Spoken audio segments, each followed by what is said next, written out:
This is an excerpt of a recent Power Up webinar called Ask Larry Anything. Hi, my name is Larry Jordan.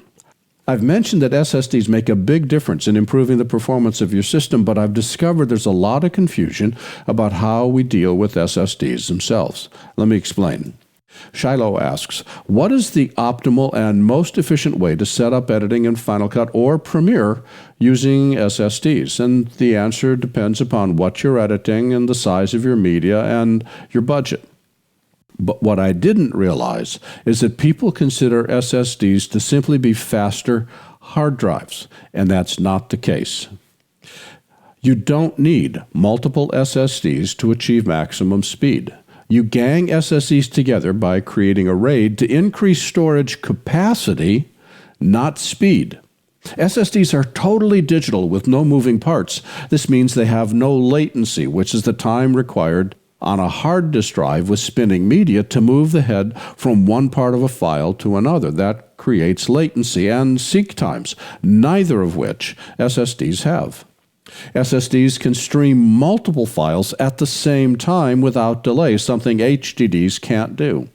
SSDs on a Mac need to be formatted using APFS. APFS is specifically designed for solid-state media, like SSDs. HFS Plus is specifically designed for hard drives. APFS is specifically designed for SSDs, and SSDs, like HDDs, still require proper backups. The way you connect an SSD makes a difference. For instance, if we take an older SSD which connects via SATA, that transfers data around 450 megabytes a second. USB 3.2 Gen 2, which is what Samsung uses for their T7 and T9 SSDs, transfers data around 1.25 gigabytes a second.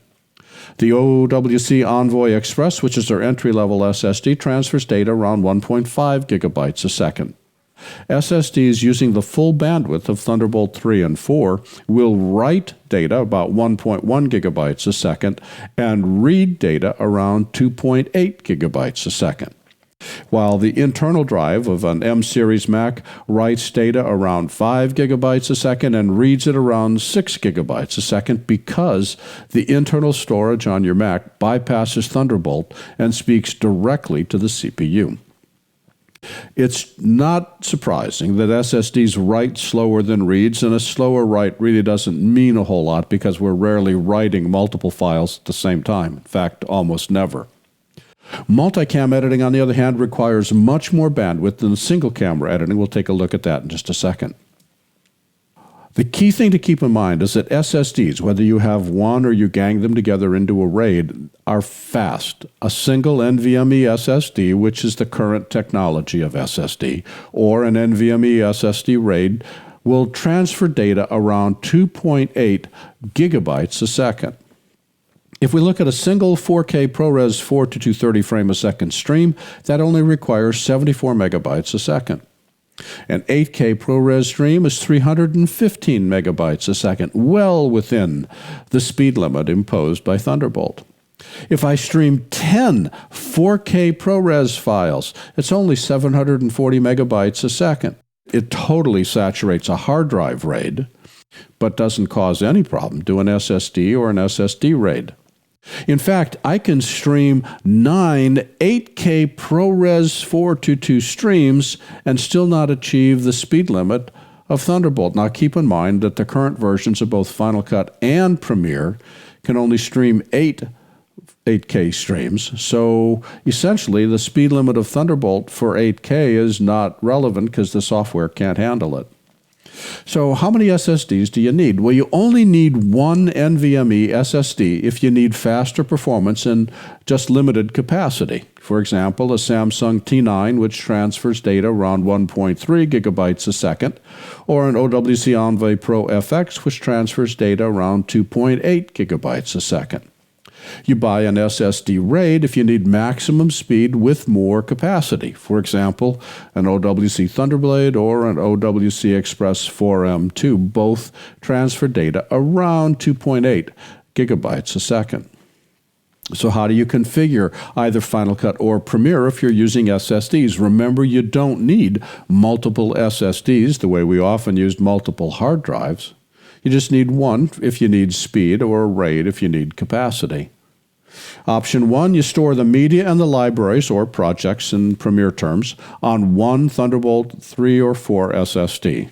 Now, you use this for active projects, not archives, and the benefit is you get the fastest performance assuming the SSDs support the full Thunderbolt speed. The limitation, it requires lots of capacity because media takes tons of space, and it has a higher cost to get more capacity. If you're doing multicam editing, this supports far more streams if you use SSDs than if you use spinning RAIDs, spinning media in a RAID. Generally, a RAID will support 4 to 6 streams of 4K video, and SSD will support dozens of streams of 4K. The second option is that you store your media on a hard disk drive or a hard drive RAID, put your libraries or projects on an SSD, and connect it using Thunderbolt 3 or 4.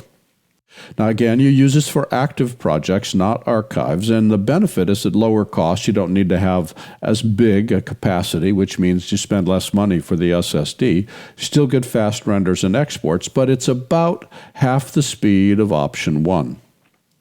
This was an excerpt of a recent Power Up webinar called Ask Larry Anything.